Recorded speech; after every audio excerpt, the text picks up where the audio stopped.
très chers amis, j'espère que vous allez bien et si nous sommes amis dans le monde entier, j'espère que vous avez mal à vous vraiment. Ce n'est pas un accident que vous tombez sur Universel Congo News TV. Les alliés, mon chaîne Nabino, Oyo, et puis ça va mon actualité nango, ça va mon analyse nango toujours. Après un temps, au total, au déroulement et macambo parce que les matières proviennent de chez nous. C'est qu'il y a toujours temps pour observer le scénario sur les cas. Pendant tous ces temps de notre silence, de notre observation. Aujourd'hui, tu es pour aligner aussi notre fil d'idée pour converger toujours dans ma petite solution pour ça pour vous savez, ces derniers temps, ça bougeait, ça a encore bougé. Alors la politique de chez nous commence à se comporter comme si une série télévisée, ce soit Jack Bauer, soit qui a Prison Break, je ne sais pas. À chaque épisode, il y a des trucs qui fâchent, il y a des choses qui énervent. Donc, vous savez, on cherche une solution et ils ont encore amplifié les problèmes. Nous cherchons certes que nous puissions sauter cette étape, mais il ne faut qu'aggraver la situation. Je ne sais pas pour perdre le temps. Les Congolais sont vraiment des champions. Ils adorent perdre le temps. Or, chez les autres, le temps, c'est de l'argent. Le temps, c'est précieux en fait. Mais chez nous, le temps est gaspillé, comme si on aura encore notre temps dans une garantie prochaine. Ou bien la vie des gens se comporte un tout petit peu comme une machine qu'on peut poser à un moment. Après, on réactive la machine pour redémarrer. Non. Les gens passent, la génération s'en va, et le Congo restera comme il est, avec une très mauvaise réputation aux yeux et aux yeux de tout le monde. Vous voyez les gens qui ont commencé avec rien, aujourd'hui ils sont au sommet. Mais le Congo, lui non, il ne fait que s'engouffrer. Parce que les hommes congolais, les Congolais eux-mêmes ne savent même pas par où commencer. J'ai toujours dit ça. Nous nous comportons comme des petits enfants. Devant la cour des grands, raison pour laquelle on nous appelle les pays des tiers-monde, les pays du Sud. Parce que là, il n'y a rien du tout. Pourquoi je peux me permettre de dire ça? Vous allez dire, mais les profs, écoutez, soyez un peu calme ou bien restez un peu serein, mais pourquoi vous emportez? Non. Makambo oyo ezoleka pa na biso bandeko na ngai. Tolobela nano tala makambo oyo salemi, il y a sortie officielle de Joseph Kabila. Sortie officielle de Joseph Kabila, c'est comme ceux qui planifiaient. Ces gens-là travaillent en coulisses, ils sont là dans la contre-intelligence. Ils veulent toujours déjouer le gouvernement central. Léona Zanamoula a été. L'acheter du gouvernement Tshisekedi. Je peux commencer par coalition FCC Cash. Il y a premier mandat. Et le premier mandat bandi, Assemblée nationale, il y a Maboko, il y a FCC. Ce total, il y a un ministère Nyoso Clé. Et nous avons FCC. Janine Mabunda, présidente de l'Assemblée nationale, c'était toute rwandaise, était de l'FCC. Vous savez, Barambé Belé, en fait, le ministre de la Justice, il y a le FCC, le président de la Cour constitutionnelle, le FCC, le premier ministre, le FCC, il y avait beaucoup de choses dans le FCC. Mais je me pose la question de savoir où est parvenu, par où Tshisekedi a eu le courage de dissoudre le Parlement pour changer un tout petit peu son président. Pour changer le président Moussous. Parce que vous savez bien que Batoura va bloquer le gouvernement, le gouvernement est avancé et ça l'a quitté. Aujourd'hui, l'histoire se répète. Les masques tombent. Tolongo na coalition FCC chez Koufi, tu es na coalition IDPS IAC pardon, de Kamere. Bapesi Kamere présidence de l'Assemblée nationale. Et Kamere réemboîte les pas, il joue la même carte qui est la seule jouée par ses prédécesseurs de FCC Cash. Il bloque le président, il bloque le parlement, il bloque le gouvernement, il bloque tout un pays. Parce que les lois ne peuvent pas passer, car aussi longtemps que les députés n'ont pas encore voté et n'ont pas encore validé cela. Mais pourquoi, la question qui est pourquoi le président Tshisekedi laisse toujours le président Kamere à sa place? Surtout Tali bien Makamou, Tshisekedi a commisé sur les mauvais chevals. Il adore faire ça. Commiser sur les mauvais chevals pour avoir raison, il y a qu'à prolonger l'existence. Parce que si c'était vraiment la raison, il y a qu'à construire un beau cannabis, il allait être dur avec des sanctions vis-à-vis des gens qui n'arrivent pas à opérer les opérations, à piloter les projets que lui a décrétés. Donc, il y a la Mouki, Tomoni, FCC, Kabila, Bazui, Bazotanga, réclamation à Bango, accusé, voire même le ministre de la Justice, le jeune ministre de la République. Alors, non, Aïbi a détourné 39 millions de dollars. Et voilà, il faut l'ongolaye immunité, il faut kangisaye, voilà, blablabli, blablabla. Et le président de l'Assemblée nationale qui est Kamere, a boosté les Camerounais qui est rapidement possible pour étaler vraiment Moutamba devant la justice et devant le peuple. Nous sommes na concurrence, il y a justice, il y a Makambo tout seulement, il y a jugement, il y a Makambo Bukango Alonso. Il y a l'ancien premier ministre Matata Pogno. Oh, bakateli 10 ans. Bakateli 10 ans. Bon, voilà, bakateli moutou 10 ans. Mais bon, ouais, bah, Congolais, 280 quelques millions de dollars. Bah, montant, monsieur, est exorbitant et puis ça habite sur Bakanda. Mais nous n'avons aucune banque.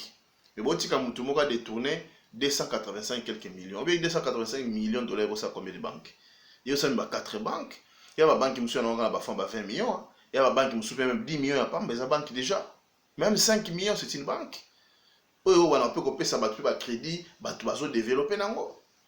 Raison pour laquelle vous voyez que les Congolais restent des pauvres, des malheureux. Il y a toujours des travailleurs, des miniatures, il y a des apporté migalia, des miettes, il y a des salaires. Il y a des souches, il y a des malheureux. Parce que il y a de ces gens qui détournent des millions de dollars. 350 millions de dollars pour un lampadaire, un forage. Avec vous savez que 350 millions, et quoi ça, la barrage thermique centrale énergétique, donc centralement énergétique avec des géradors, de génératrices industrielles. Pour tout le monde, on va les allier. Bon, ça, maintenant, la série, ça va 10, 12 génératrices industrielles. Elles vont fournir courant 24 heures sur 24. Si c'est ça les 12 heures de temps, et et ainsi de suite. Les rois de ça, la manutention, nous aurons de l'électricité stable et construire. Avec 350, c'est beaucoup d'argent. Mais, et bien, pour la forage, lampadaire. Vous voyez vraiment combien contenu tout ça, zoba. Les Congolais ne sont pas intelligents. Mais, quand même, les 10 ans, et l'argent, jamais, ils ont gâté. L'argent disparaît. Ils ont tout distribué. Ils ont moteur, un tracteur. Bino qui batama les boza ba licencié ba docteur botanga na université libanda. Est-ce que moteur à tracteur au zongo ke tchango na masuwa? Iba ba moteur ba tracteur ba ke tchango na ba bateau. Nzoka moteur à bateau ya moteur mo boy et ça m'a pris salama na régime ya likolo sans que changer régime. Mais bon moteur il y a tracteur échange le régime à tout le temps. Il faut accélérer, il faut décélérer, il faut accélérer, il faut ralentir. Mais monter à ma soie sur les tchèques corse na souka ils ont nana et c'est toujours à accélérer. Vous croyez que ba moteur n'est tenir et belé na biskibere beba bien non ba sundola ba caracas ya ba ninyo ya ba tracteur dans ba congolose marathon par les gens de la Kabylie. Mais les loyo ba yo funda Constant Mutamba Babi Constant Mutamba détourné 39 millions de dollars. Na évité ba millions et belé pour la Congo nzokande. Chaque ministère, maintenant, dans le ministère de l'agriculture et pêche à détourner. Il y a un ministère où il y a un ministère stratégique en fait pour le gouvernement et on débat au bon. Est-ce qu'un ministre faut saisir un bon pour piloter le projet? Pourquoi pas il faut des agences où il y a IGF et tout ça. IGF ne faut pas contrôler bango. Il y a un rôle non ministre Ibi et non battu. Et PPRD bah autant bah qui nous porter plainte. Président et Assemblée nationale.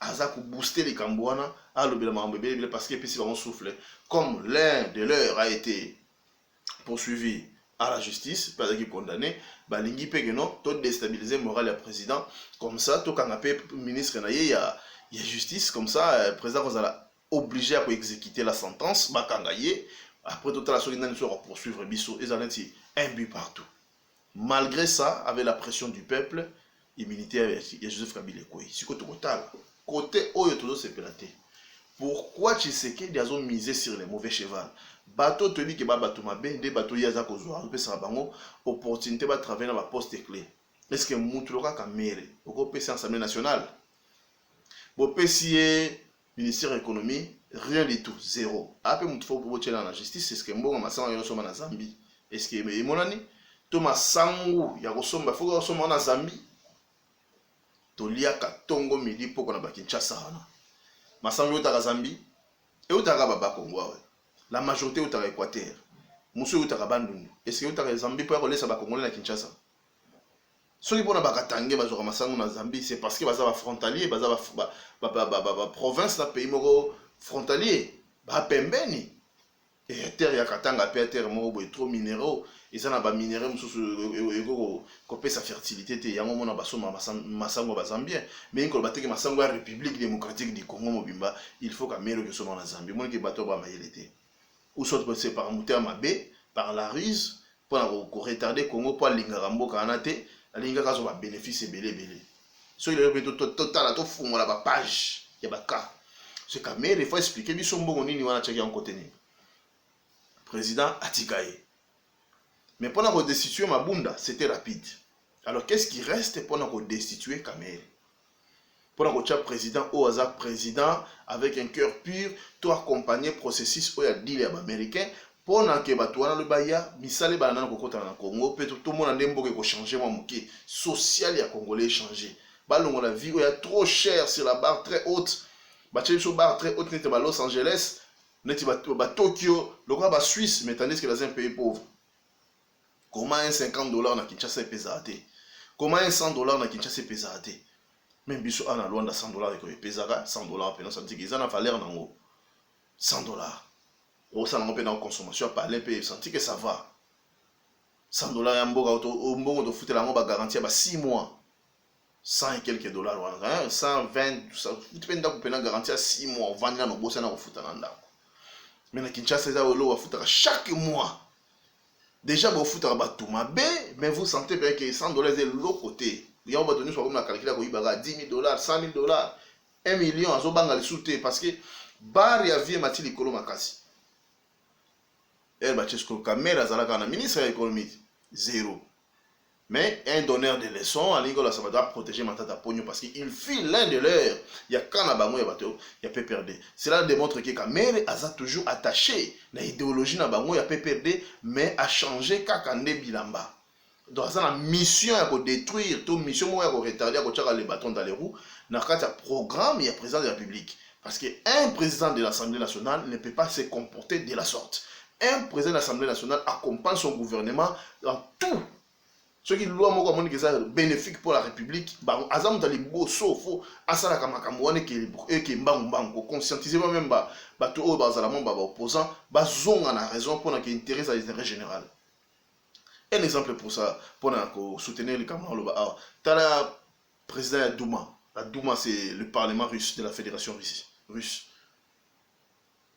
Pietro Tolstoï, na base Bolandarae, Azara, président, il y a l'Assemblée nationale, il y a russe, la Douma, à l'Obapé français. Au centre alignement, donc il est derrière le président Poutine parce qu'il a intérêt à payer Nabiso. Ce qui est le pays Nabiso, donc nos enfants. Nos petits-enfants, nos arrière-petits-enfants, nos arrière-arrière-petits-enfants souffriront. Vous comprenez? À devancer génération. À résoudre le problème, il y a 4e génération, tandis qu'il y a ça dans le présent. Mais quand même, il y a des questions de l'Europe finalement. À Rwanda. Il y aura un Moshi, un Babashi, un Rabino Pébiente, un Clarté. Barrega, Babashi, ce sont des gens compliqués. Ce sont des gens compliqués. Il y a le Rabat Chopé dans le Congo. Et Muchoko pour na ye ata Congo kufia Olanda bandekone na Angola. Et Muchoko so ata Congo le leza sous bientôt Olanda bandekone musu na Zambie. Pour na Muchoko Muchoko azaka tege aza Congolais, aza Zambien, aza Angolais te Muchoko azaneka Muchoko. Donc côté bandekone baza okenda komika mutakuna mba moko. Donc zandenge mo na babashi wana barega wana batakuna. De so biga ke yinde Olanda bandekone na Rwanda. Misko biso ba oyoyo bakolo Congo to na kata Congo profond na mitema pena ba entra ya Congo so lelo Congo kufito kenda.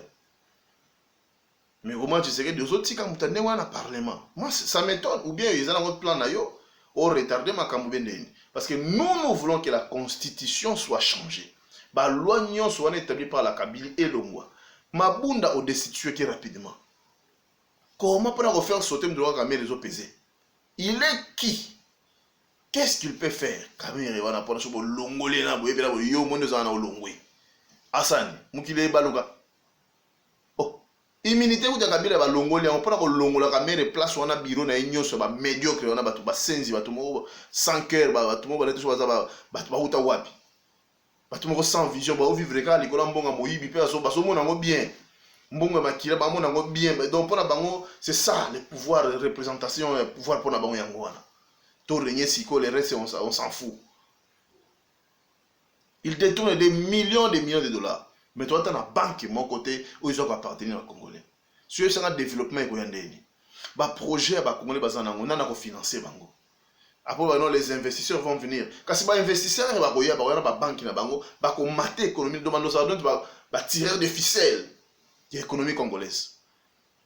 Il y a kaka pona ko investir na ba magasin ba nini lelo ba komana ba banki ba Kenya ba komana ba banki ba Sud Afrique ba komana ba banki na Congo so ça un Sud Afrique so na projet mo bien na posa financement ok na banki na bango ba ko déficit pe na mbongo avec intérêt malé avec au mona mboka aye na kati Congo ko investir to ko so ba senzi ya ba Congolais to ko payer ba fo bala et a ko sala ba bénéfice plus ba Nigérian ba ya oteka ba pièce na kimpwanza et partout na ba Gambela lelo ba komana banki. Donc un investisseur nigérien a na kata Kinshasa ebani a na crédibilité sur laquelle ko défendre na banque na ba déficit ba pesa a continuer ko investir na kata Congo. Si ko Congolais mukolo mabele mukolo nyonso so nga ki défendre bon pour ça la projet mo par exemple na province kuna a miser na par exemple l'élevage, la transformation, il y a produit quelconque, toi exploitation minerai mo placement on a essayé financement qui va les financer. Soit que la banque a bien dit, yo ka intérêt l'écolo, puis après c'est tamo ba muke poka ke coincé yo akokate. To ba boto la ebilo ko ya sala investissement na ba ya sima ide na kitoko za na ngwana ba sakapare na. Est-ce que sagesse wana to ko za na ngote? Tongo midi poko à longueur de journée kolo baka makambo ezanga mutuna makolo. Musoko chaka mamalo la mamakabila po tra ka yende pendant to mona za na intérêt ba bende ko to ba PC poste. Elle ba PC ka poste mutali boso ko sumbaye. Mutali boso ko baby ça y est. Regardez, c'est ça la médiocrité. Dans le cas de Moutouben Congolais, à sa sérieuxté. Congolais à sa sérieuxté. Tout ça va flatter, tout ça va pour accompagner Moutou dans l'échec. Tout le monde a ça là pour l'intérêt. Ataya l'obéli m'a bien kabila pour la rabatcha eka. Elle va payer ce qu'on est là comme yango. Ça là pour la bola mon ayo. Mon la babatunyo son. Il est par moto à 2028. Pour la majorité à Batoua l'obama oyo, et ça qu'on soigne ba image na bango. Pour 2028, ce que l'élection est allée, na sala nyoso pona comme député, nga pena ki ne kolia ka bambongo wana na comme pe corrompi nde baninga baza corrompi, bazotonga bandako na babibwa banini, batama na mitu ka minene, c'est ça les rêves d'un Congolais. Donc pour tout ce qu'il peut faire, il y a ba souffle de vigne sur za ma pese na sena moi, c'est pour son intérêt personnel et pas pour l'intérêt général. Or, on ne devient pas un politicien pour l'intérêt personnel. On devient politicien pour l'intérêt général de son pays, de voir son pays progresser, émerger et avancer. Les lois les militaires Kabila, maintenant je ne sais pas, parce que nous sommes pour que c'est la mouta ma problème. Bon, la justice va faire son travail. Il y aura des investigations. Bakota là-bas, il va suivre quelqu'un qui a détourné Mbongwana. Quand on a détourné Mbongwana, bon, la case de devise à suivre Ranin. Paix, justice, travail. On va toujours à la ordre, justice et progrès. Pour nous, il faut changer vraiment et le Kowana. Paix, justice, travail, il y a un peu de voilà l'idéologie à Mobutu. Na éviter ceux qui ont une bonne délai à Congo, mais pour nous, ordre, justice progrès. Ordre, justice et progrès. Surtout comme la devise, j'ose croire que la génération musu bakoya bakokota na idéologie wana. Ordre, ce qui continue na mboka.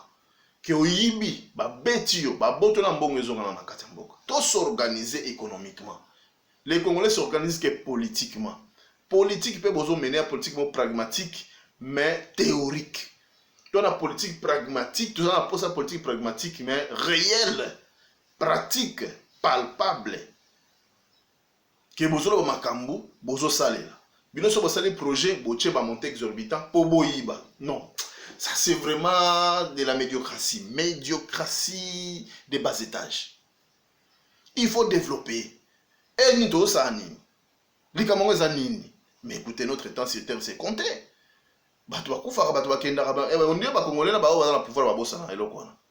Les gens finissent toujours par mourir.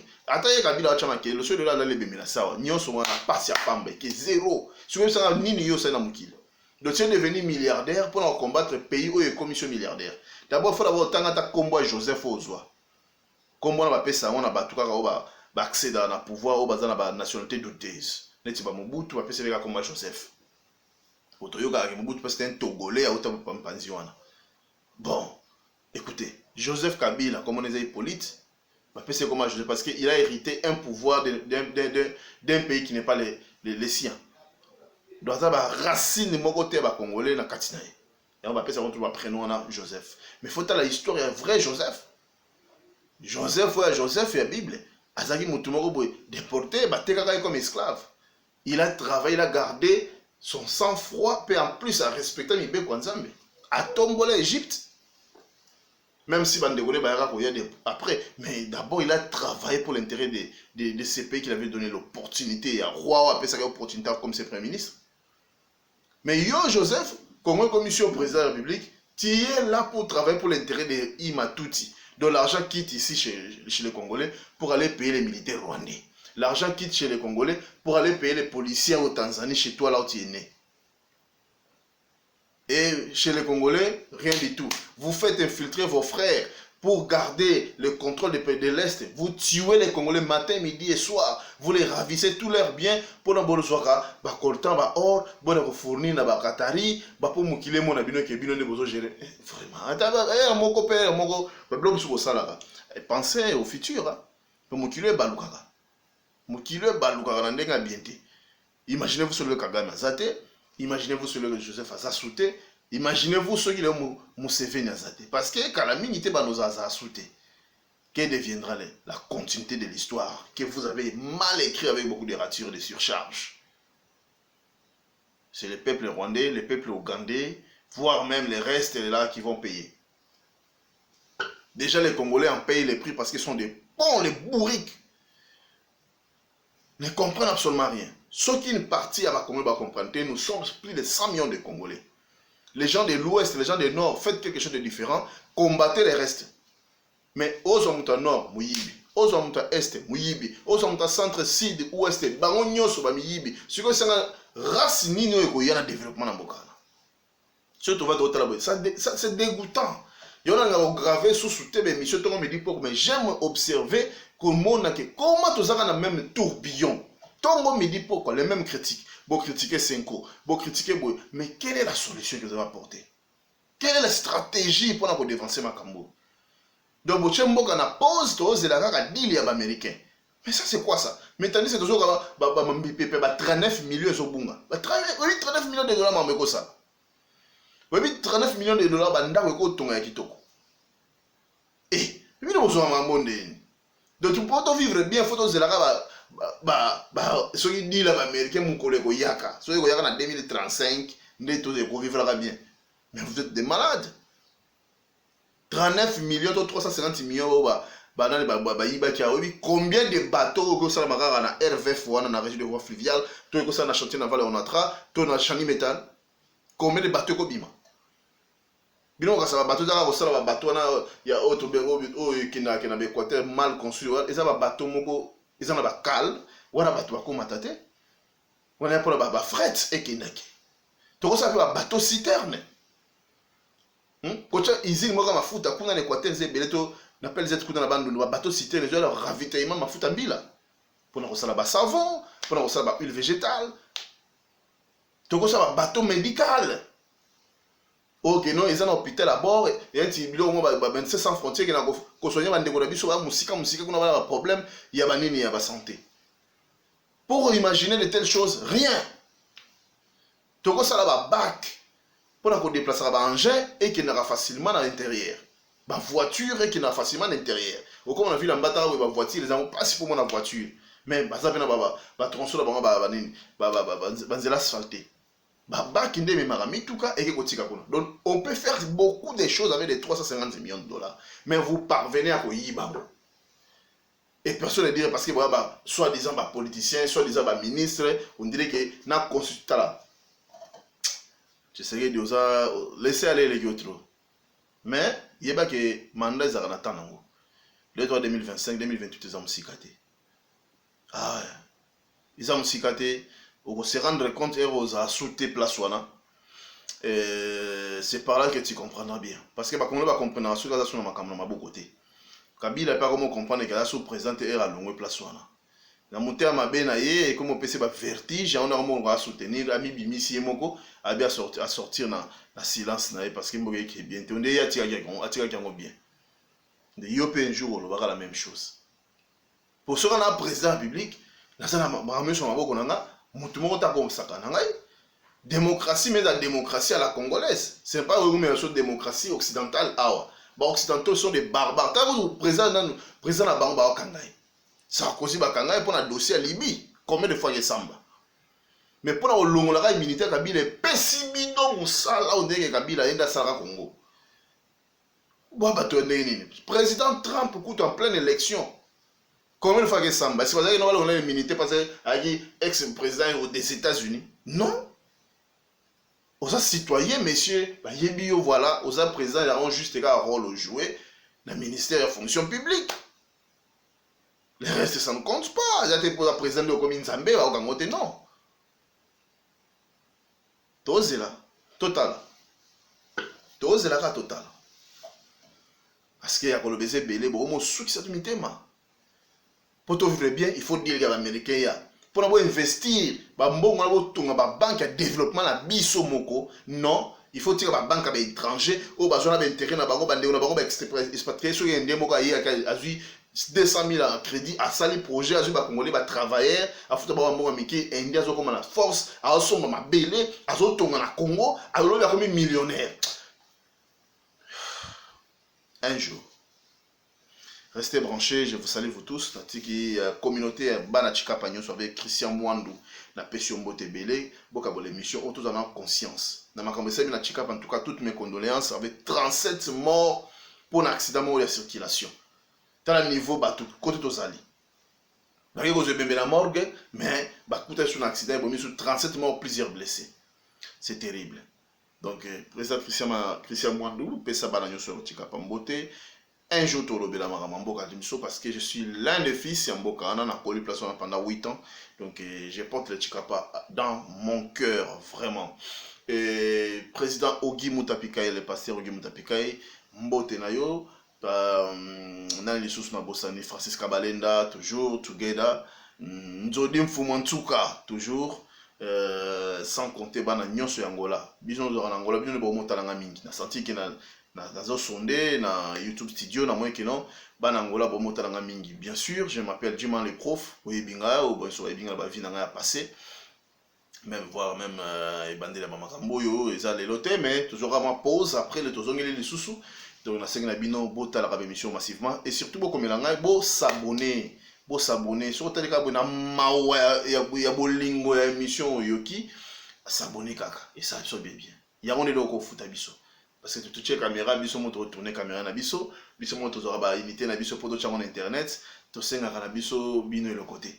Mais autre senga que non, bon aimer, bon commenter, bon partager et en plus bon s'abonner pour biso pe to kola visibilité dans la chambre monene.